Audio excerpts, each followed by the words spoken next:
Poco più di 4 milioni di presenze, 100.000 in meno rispetto al 2011, meno 10% di presenze nella montagna. Questi i dati raggelanti del turismo 2012 in provincia.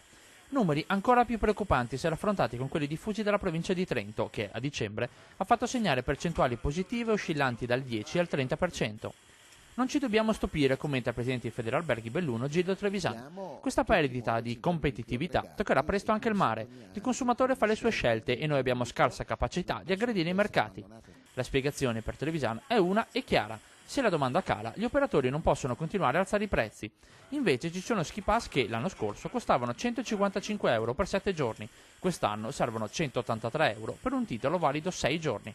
Noi facciamo un ragionamento tot costi e quindi di conseguenza, indipendentemente da come va il mercato, aumentiamo le tariffe.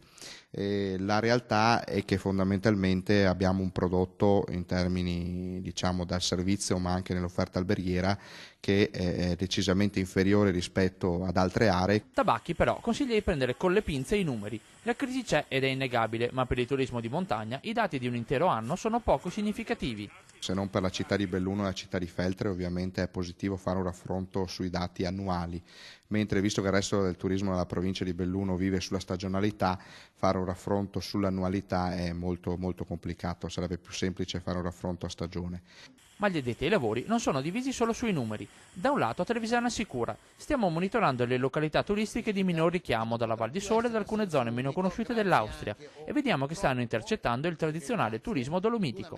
Dall'altra Tabacchi guarda le piccole, si fa per dire, realtà di casa nostra, come il Monte Avena o il Nevegal, e qui la situazione è ben diversa, ottimi infatti i dati registrati finora. Si tratta di turisti escursionisti, quindi soprattutto clienti che sono venuti il sabato e la domenica e in alcuni casi, in alcuni weekend si sono toccati davvero dati molto positivi.